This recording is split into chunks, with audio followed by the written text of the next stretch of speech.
In today's show, it's kind of like having kids. Like when you have kids, you've got to put your kids in there and make sure that they are taken care of. And in much the same way, every single day, I'm making sure that the people that are around me are taken care of, the employees, the team, the leadership, making sure that they are taken care of. Because if I take care of them at a really high level, I can promise you they are going to take care of their team. They're going to take care of the customers as long as they feel support from me at the CEO level. I'm at the point now of not managing people. I'm managing processes. And so that's the big difference there. You're going to go through all these different steps that, Jason has talked about on other podcasts. And I know I'm getting kind of winded here. Feel free to jump in. But I mean, do you kind of see where I'm going with all that? Absolutely. What I'm taking away from that is you got to bet on yourself. And then at some point, you got to manage processes, not people. I love it.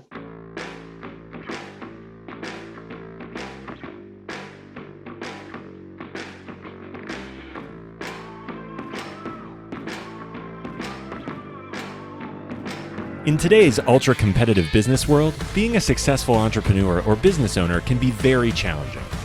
Fortunately, contemporary times have blessed us with resources for tackling those challenges and getting us to success more quickly than we could have imagined. Welcome to The Root of All Success with the real Jason Duncan, a podcast that explores how the world's most powerful entrepreneurs grow incredible companies. This podcast looks at the 5 keys to unlocking success as an entrepreneur. A successful educator turned entrepreneur, Jason's mission is to use his gifts of teaching and leadership to help others get the results they want out of life. Join Jason every week and learn the keys to grow a truly successful business. Welcome back to another episode of The Root of All Success. Hey, I'm the real Jason Duncan, and thank you. I want to say thanks for joining me on the show, whether you're listening to this on a podcast player or you're watching this on YouTube. If you're watching it, hello, nice to see you. Thanks for subscribing, leaving reviews. And I know I've said this before, but leaving those reviews, leaving the comments, hitting the subscribe button, that really helps me, helps the show, because it doesn't just make me feel good that people like it, but it gets the show out there in front of more people. So if you could do that, that would be phenomenal. I've got a great guest on the show for you today. It's Matt Pridemore. And I'm going to tell you a little bit about this guy, but let me talk about Matt Pridemore. Matt Pridemore and I met through a marketing agency that both of us have used in the past to help us with our businesses and our own podcast. I was a guest on Matt's podcast not too long ago as he got it started. But this guy's got an interesting background. He was a professional baseball umpire for many years and then got into the furniture sales business, working for a retail furniture store, and became one of the top salespeople in the country, was killing it, and then decided, hey, I want to go open my own store. I'm going to do my own thing. And so in 2016, he purchased his first store. And then 2017, he added 2 more. In 2018, he added 4 more. In 2019, he added 4 more. In 2020, he added 4 more. And then just the day before the day I've recorded this show, he bought another one. So the guy's killing it in the furniture business. And he's got a next big adventure coming on sales training for furniture salespeople. So, most of the entrepreneurs I talk to on this show are founders of companies rather than acquirers of franchises. And so franchises can be seen as just business ownership, but it also can be seen as entrepreneurship, which I think Matt fits squarely into because he took big risks, he bet on himself, and he built an amazing empire in the furniture business. He's a great guy. He was voted top 40 under 40 by Home Furnishing Business Magazine. And in 2021 had 3 of the top 10 stores in the country, including the number 1 store in the country, winning the President's Cup. So please help me welcome Matt Pridemore to the show. Well, Matt, welcome to the show, man. Thank you for coming in and talking to me today. I sincerely appreciate you asking me to be a guest after you were a guest on mine, and excited to roll with you. Podcasting is such a great thing, man. I think we were introduced through our mutual marketing company that we both work with. And And, you were just starting a podcast not too long ago, and I was a guest on yours. And now I'm going to get to hear your story. And the listeners that are driving in their cars or walking their dogs or out for a jog today, they're going to get to listen to the story of Matt Pridemore and how he became successful. So let's start here, man. So where you're in one of the Carolinas, right? Where are you at? Well, I based myself out of Valdosta, Georgia. Okay. And so I've got stores across the Southeast, and but I do consider myself, my family lives in Mobile, Alabama. And so I'm back and forth between South Georgia, Mobile, and all of my stores across the Southeast. I don't know why I had Carolina on my mind. I guess they make a lot of furniture in the Carolinas, right? They do. They definitely do. And yes. You're in the furniture business, which we're going to talk a whole lot about today. So I love it. Well, in the intro, I talked about that you were a professional baseball umpire, and that has nothing to do with business or entrepreneurship, but it is curious.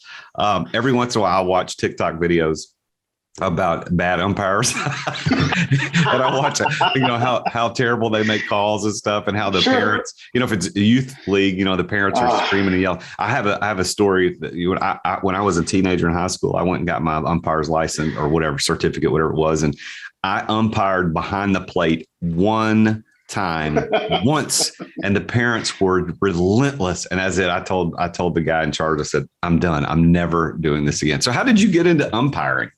I get it. Mine was actually very much the same way. I was playing baseball in middle school and high school, and had some free time in the summer after my 10th grade year, and needed some money, and literally just kind of jumped into it and really enjoyed it. Got kind of, I'm 5'8", and I realized pretty quickly that I wasn't going to be playing baseball at the college or professional level. And so getting in and umpiring Little League is what I did. I made good money with it, had a lot of fun with it, and started to learn some life lessons really quick. Had the parents jumping all over me. I'm 15, 16, and, these parents that I knew and respected and were, I grew up in a really small community in South Georgia. And so I had been around these kids, and then jumping into umpire, kind of saw a different light with the way some of them acted towards me. So how did you become a professional? So that's great question. So I continued to kind of umpire in the summers while I was in high school. And by the time I got to my senior year, I told my dad, I said, I think I'm gonna, I really want to take this a step further and maybe see if I could umpire in college ball, and those guys were making some decent money. And I said, how does somebody even get into like minor league baseball and work their way up the ladder? And once I kind of did some research, I saw that Major League Baseball puts on a school in Florida once per year, 6 weeks long. And I said, I think I want to go do that instead of running right into college. And my dad laughed and said, no, you need to go get go get your degree and go get a real job, and all the the typical things that I heard from parents, in the early 2000s. And I said, I'm going to go do the umpire thing. And he said, no, that you don't need to do that. And so I did it. And I was one of the lucky ones, 19 years old, running out there and going through the school and being able to make it into the lowest rungs of the minor leagues, and then just starting to work my way up through the system, and was lucky enough and got some good breaks along the way to be able to be recommended to go down to winter ball. So once you finish your regular season, whether you're a player, a manager, umpire, you finish your regular season, you could go to winter ball, which is either going to be Dominican Republic, Venezuela, Colombia, Puerto Rico.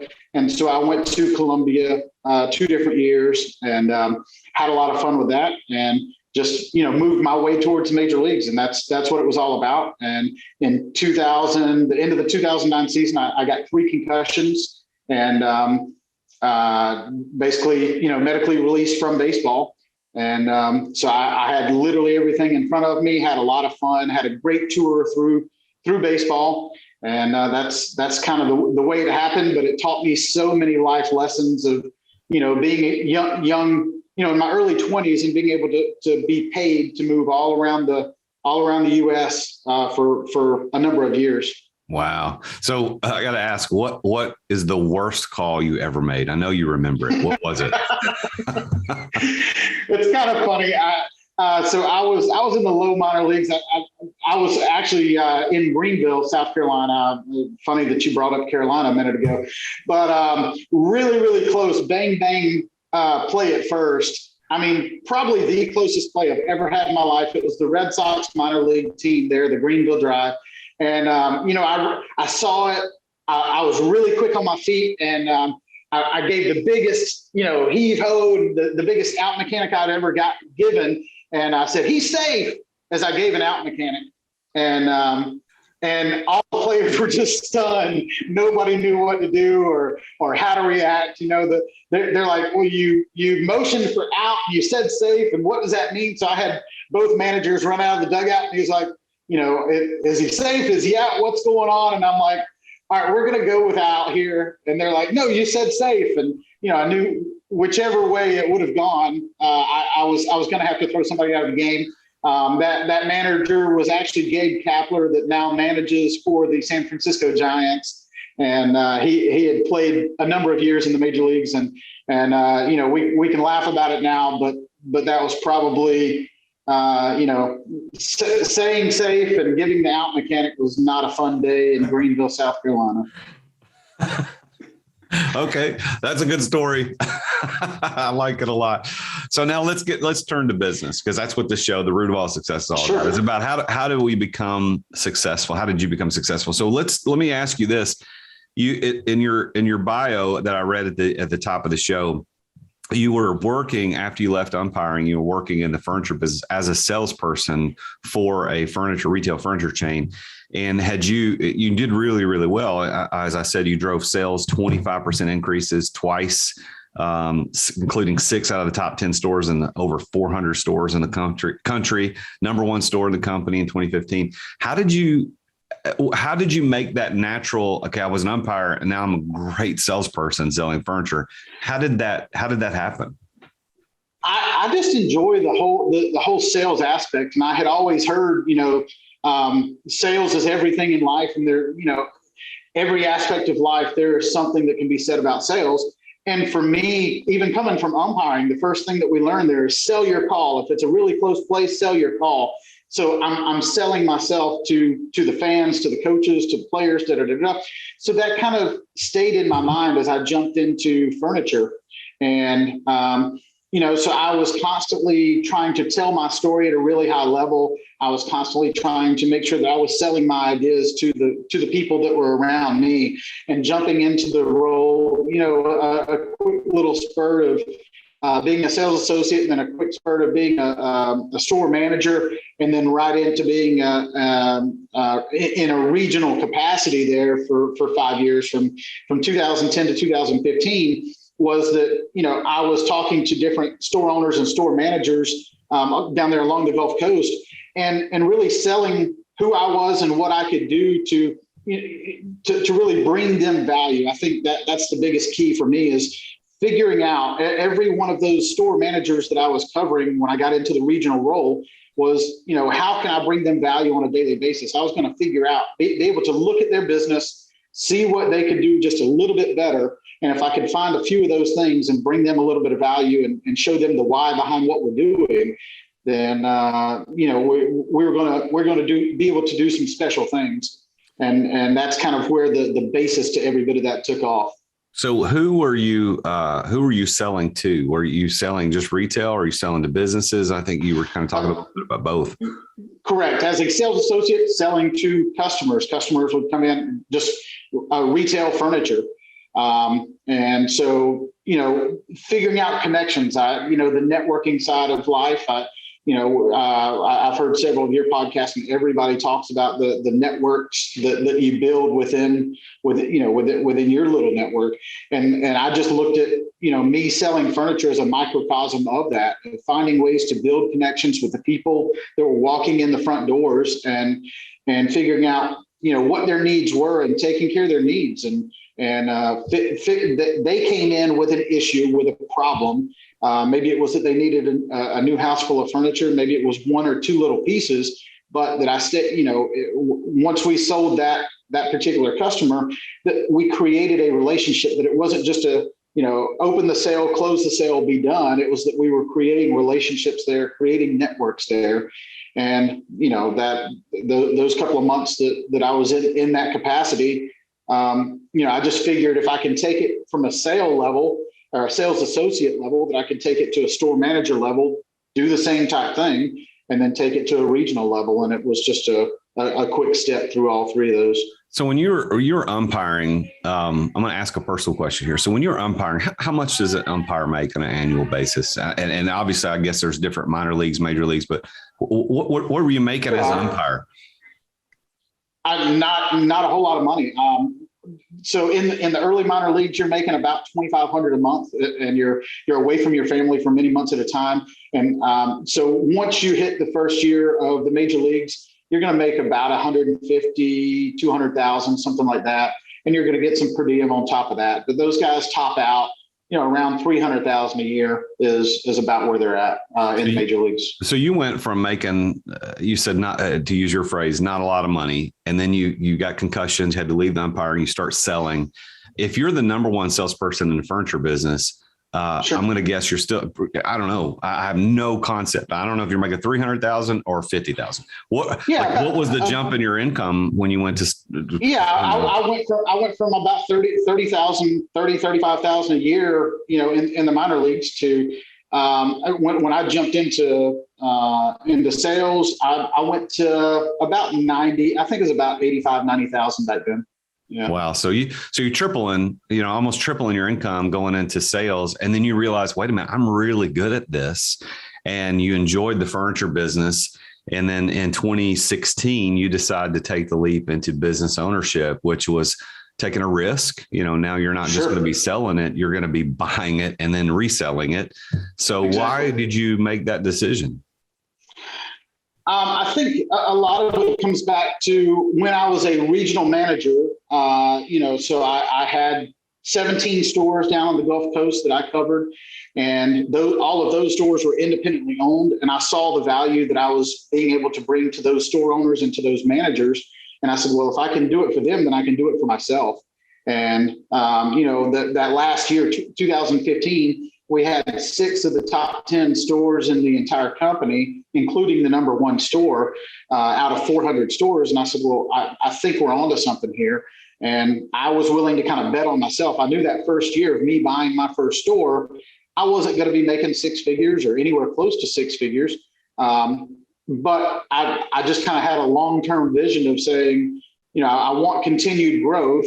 And I don't just want growth for me. I want to build a team around us that, we're gonna go big on this thing and build this thing up. And so that decision I made in July of 15 finally came to fruition January of 16, 6 months later, when I bought my first store, moved from the Gulf Coast over to Georgia, and started that side of business ownership life. So when you betting on myself. Yeah, so you bet on yourself, and I love that. And I think that's kind of that's the theme that I think we're going to hear throughout the rest of this story, is that betting on yourself, whether you're doing it through franchising, startup, inventing something, that's the key to success. One of the keys to success anyway is betting on yourself, taking that risk. That's what an entrepreneur is. An entrepreneur is someone who takes risk that other people are not willing to take with the expectation of a favorable return. So when you bought that store, I'm going to assume it was Badcock because that's what you own now. Exactly. And is that who you were selling for during the? Exactly. Okay. So you're selling for Badcock Home Furniture and more.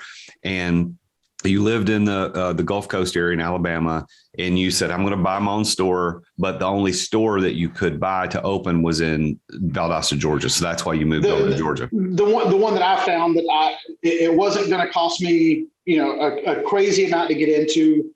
I saw that it had a ton of upside potential in it. And, I think the combination there of saying, okay, this one is one of those that I think is a diamond in the rough type thing. And I had looked all over. I was willing to move. Badcock is across the Southeast, 7 southeastern states. And I had looked at stores in every area. And I said, okay, this is a diamond in the rough. We can get this one to number one the quickest. And it's probably going to cost me the least to get into, because it's not doing high numbers right now. Yeah. So you bought an existing store, and then you turned it around, and then the very next year you bought 2 more. The next year you bought 4 more. The next year you bought 4 more. The next year you bought 4 more. And then just recently here in 22, just yesterday, actually, before the day we're recording, you just bought another one. So correct. It must be really good, dude. I mean, obviously to buy that many stores. Are you like, yeah, it's listen, the only thing I know about furniture is this: it's expensive. I know that, but I one time, I guess it was back in 2009, maybe 9, maybe. My wife and I went to there's a big furniture show in Tupelo, Mississippi. You probably know about this. Oh yeah. And I went and we had a friend of ours who was in the furniture business, and we had just moved into a new house. And we needed new furniture. He said, "Hey man, use my credentials, go down there, and just, if they'll sell you something, you can bring it home." So I rented a U-Haul and took my truck with the expectation. And dude, the markup on furniture, I had no idea. Now I'm not trying to give away your secrets. I think everybody kind of knows that's what it is. Sure. But it's so the margins in furniture are quite good. So if you got 16 stores and you're killing it, man, life's a lot better than calling people safe when they're out, right? It's kind of funny. I've got several friends that are still in the major leagues. We talk a pretty good bit, and we're doing much better than we could have anticipated. On that front. Besides calling, ball strike safe out. Yeah, it's much better. Yeah, and a lot more freedom too. Well, yeah, and isn't that what it's all about? I mean, when you're a baseball umpire or you're working in the corporate world, you have to be somewhere at a certain time every day. You got to listen to other people and do certain things. That's the beauty of business ownership, is that business ownership allows us the freedom to design a life around the way we want to live and do what we want to do. And I love hearing stories like yours that, hey, I bought a store because I thought I could do it. I took the risk, and man, it has paid off. So let me ask you this question, Matt. What do you think the word success means? What does that mean to you? Oh, I think it can mean so many different things, but specifically to me and to my story, success, because of the way that I'm building my organization, success means a continued growth, not only for me, but for the people that are around me, and that that each year we're going to reevaluate what success looks like. And when I look at success, I don't want it to, if it's only me that is growing, then I don't consider that successful. If the people around me are growing, I consider that successful. So I would say continued growth, not only for me, but for the entire organization. Well, with that as a definition, do you consider yourself to be a successful person? I do. I really do. The cool thing that I've got going on is, you talked some about the exit strategies and things like that. And my personal exit strategy is I'm training the people who, and it's funny, you talked about people that are employees of yours becoming business owners, and that type of thing does not always work out. And it really made me kind of reevaluate some of the ways that I was doing things a couple of months ago. But there are people that can be business owners that do work for you. I think that there's 2 different avenues there to go down. And so I've got people that are in my organization that are going to own stores that we currently own right now, that I'll be selling those to them at some point. But there are also people that are on a completely different avenue that, we are continuing to make sure that they grow their continued training, their continued, whether it's bigger sales numbers or, having other people that are under them, moving people into management, moving people into different stores. But it's just a constantly evolving cycle that happens for the entire organization. And I think we've been very successful with that. We've had our bumps in the road. All organizations do. But I think that's part of growth is being able to overcome those bumps in the road.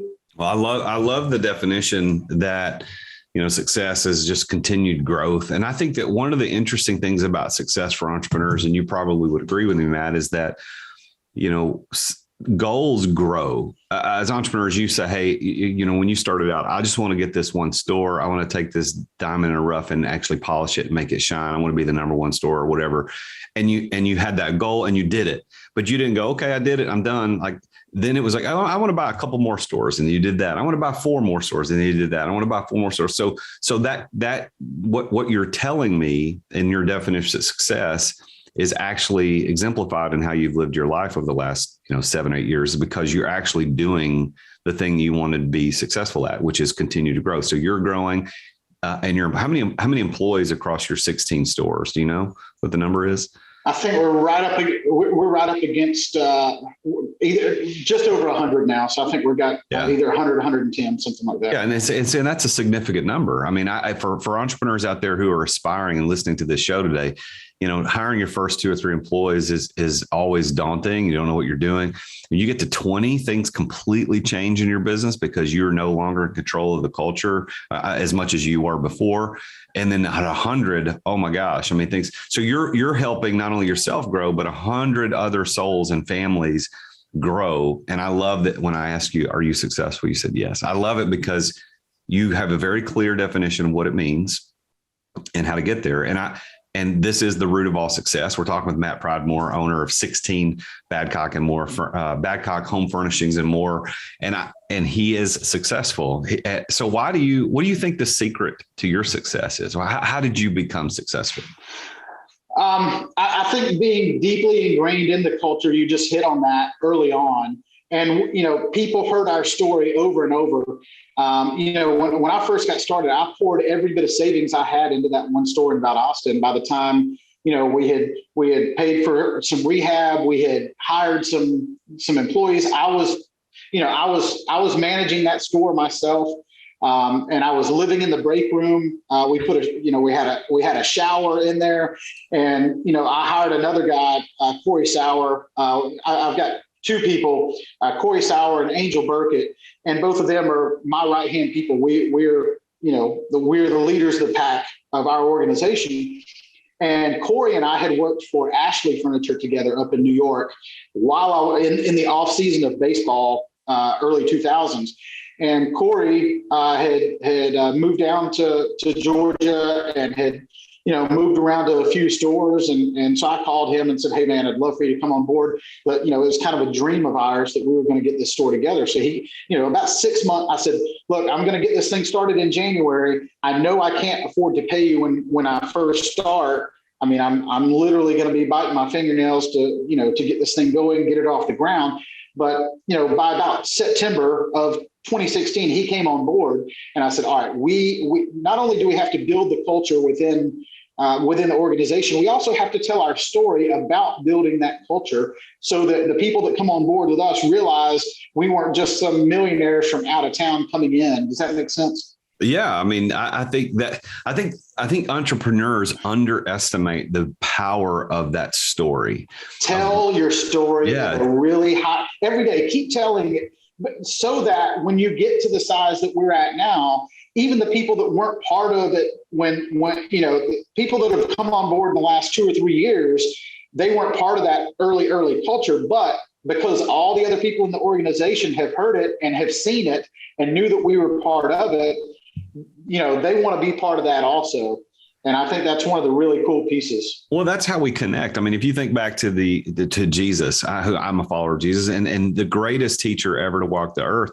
How did he teach? He taught in stories, and stories are the way we remember things. Is the way we connect with things. It's why we like social media so much, because it's people telling stories, even though they're short and they might be funny or terrible or ironic. We connect with stories, and so if we're going to, as entrepreneurs, build great businesses, and we're going to build businesses that have good culture, which is required, we got to tell the story. So I love that you're telling the story now, and then you're telling it to your 110th employee when he or she is hired to say, hey, let me tell you how this thing started. I've been in this business X number of years. When I started this business, I lived, see that break room over there? That was my house. Exactly. This was my living room. I had all the couches and lazy boys to sit on. I could sit anywhere, sleep anywhere, but this is where I lived. And you're part of that story now. And I love that. So what else do you think is the key to your success? success. And I'm going to seed your answer with something you said pre-show. And this may or may not be where you want to go with it, but I think it would be interesting to hear your perspective. When I said, man, you're killing it, you're doing a really great job, you said, well, let's take advice from a lot of people. So is that one of your keys to success too? I believe it is. I believe it, there are going to be all kinds of people from all different walks of life that try to tell you, oh, you should be doing it this way, or you should be doing it this way. But it's so funny to, I really like to hear not only the people that have been successful, but the ones that have made a lot of mistakes and maybe, they weren't successful, or, they're in a different phase of what's going on. So I can appreciate where they're at or what they've gone through and take little nuggets from what they're saying and kind of spin that into my own. And, my mentors obviously have changed a bit over the years to make sure that, I'm constantly looking at the people that have already been where I'm at now. Because, I think that's a big key for me, is making sure that I listen to the people that have at least done what I'm doing. That's a big key for me. The people that might be out making, 100 million a year, or whatever it is that they're making, that they understand where I'm at. And that's a big key personally for me. So when you started out in sales, was there a particular sales methodology, coach, book, or a person that you learned how to sell from? Is there a person or somebody that you looked up to that helped advise you in that? It's kind of funny. My grandmother was in sales for Haverty's Furniture for 20 years. And she was the one, when I was looking to go to Umpire school, she's like, you can go to Umpire school, but when you get through with all this stuff, you need to understand sales. You need to understand it. So, she's the one that kind of took me over and showed me how mattresses are made and how to let somebody test out a mattress, and then take me over to the reclining sofas and things like that. So, I just respected her and what she did and how she did it, and kind of watched her. And I would say if I had a sales mentor, it was probably my grandmother. Is she still with us? Who I'm named for? No, she passed away actually in 2016, 2015 or 16. I was in the point of getting ready to buy my stores, and she got cancer, the cancer of the blood, and passed away. But until her, until her last days, we were still talking sales. And I remember visiting her in the hospital and us talking, where sales has taken us and where it has gotten us to, and what my plans for the future were. And yeah, kind of brings back some lots of memories, even talking about this. It's pretty neat. I don't stop and think about those often enough now of those times of her teaching me. And that's really neat. I appreciate that. What did you call your grandmother? My grandmother was Nana. Nana. That's what my kids call my wife's mom. They call her Nana. Well, and my kids call my mother-in-law Nana, and it's so cool. It's what I grew up calling her. And so Nana was always there for me. She was there at my ball games when I was little, and she was there the coolest thing when I was a kid is she would take me to breakfast. She lived out of town. She lived in Central Florida, but she would come up several weekends a month, and she would take me to McDonald's for breakfast on Saturday morning. And that was our time to talk. My parents never interrupted that. I was the only grandson. Everybody, a family full of girls, and I was the only grandson. And that brings back a lot of memories. Wow. Thinking about it. Well, here's to Nana for her influence on you to become a salesperson, and then may she rest in peace. And I know that her influence has not gone unnoticed. Sometimes you might not think about it, but it hasn't gone unnoticed. It caused you to eventually go into sales business, and now she would be so proud of you, I'm sure, with 16 stores under your belt, and you're killing it. What's next for you, man? Like, are you gonna buy 16 more, or are you gonna start selling them off? What's the big plan?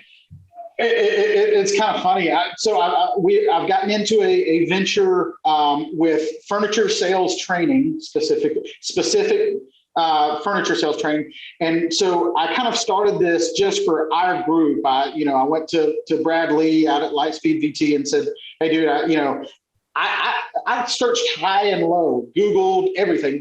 There is no furniture specific sales training out there. And so about a year and a half ago, I said, man, my people need better than what I can do. We're big enough now that I can't get to every store enough to make sure that I'm in there. I've got my store managers, I've got my regional managers, but I want to still have a hand. I want them to see my face and to know that I'm still intimately involved in the business. And so I went to Brad Lee and said, look, I'll start cutting some videos and so that my sales associates can use that sales training on a daily basis. And we actually just got picked up by the Home Furnishings Association of America, who has 12,000 furniture stores. They're the NADA of furniture, so to speak. But they just picked up our sales training, and they're going to push that out to. So we're changing the name from our little Pridemore fully furnished sales that we had going. We're changing that name right now to HFA Sales Academy or something like that. So kind of a very unexpected sales training venture that we're headed down now. Well, congratulations on that. I'm excited to see where that goes for you, because if you kill it the way you've killed just owning and growing stores, that's really going to be your wealth building machine, because that's a easily replicatable process that doesn't require any extra time from you, if I'm reading this right. So exactly. Yeah. That's awesome. I'm excited. I'm really excited. Well, I want you to, as we finish up our discussion today, I want you to kind of talk to our listeners specifically. So we've got listeners that are on the early spectrum, early on the timeline of becoming entrepreneurs, maybe even pre-entrepreneurs, up to folks that are killing it, like you, that are they own tons of stores or tons of businesses. They're doing $100 million a year. They're killing it. I want you to take a minute to speak to that first side of the spectrum. These folks that are just getting started, that maybe they're sitting on the fence. They don't know yet. And I know that person is listening to this show right now. They don't know what to do. They're listening to The Root of All Success with the real Jason Duncan. They're listening to guests like Matt Pridemore. How do I become successful? What do I need to do? What would you say as a successful entrepreneur in the franchise world, right? You didn't go found it, but you took it and grew it tremendously. And now you're founding this training organization. What would you say as a very successful entrepreneur to those people about where they are in their journey, and what advice would you give them? I would say my biggest advice is something we talked about earlier, is betting on ourselves. Don't be afraid to bet on yourself, but also if you're going to, then go all the way. There are going to be bumps in the road the entire way you are going. You're never going to be fully ready to just jump into this thing. So, you sitting back and saying, oh, I'll be ready if I can just do this, or I'll be ready if I can just do this. That there is no better time than now to jump in and go after your dreams, because if you're not growing, you're basically dying. And that's how business is. That's how sales is. That's how anything I've seen. But making sure that you do put a network around yourself of mentors, people that have been where you want to go. But in doing that, don't just look at what value you can get out of those mentors. It has to be a two-way street. We talk about the term value constantly. And that value, you have to figure out a way that you can bring that person value that they feel, the reciprocity type mentality of making sure, hey, I'm gonna figure out a way to bring this guy value, and he's gonna bring me value, and it's a back and forth type thing.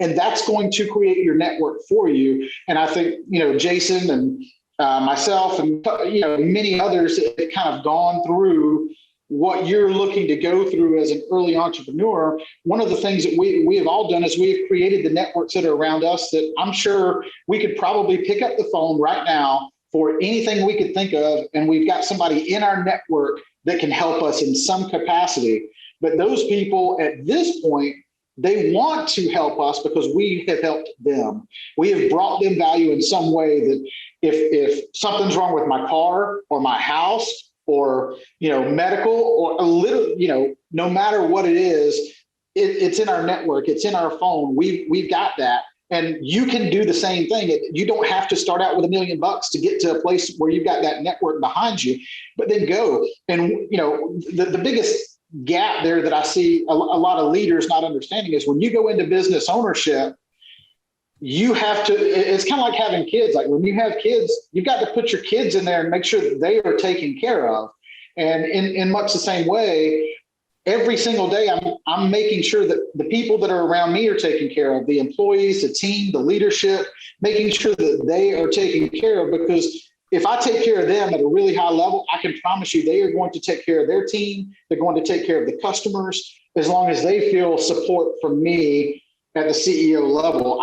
I'm at the point now of not managing people. I'm managing processes. And so that's the big difference there. You're going to go through all these different steps that, Jason has talked about on other podcasts. And I know I'm getting kind of winded here. Feel free to jump in. But I mean, do you kind of see where I'm going with all that?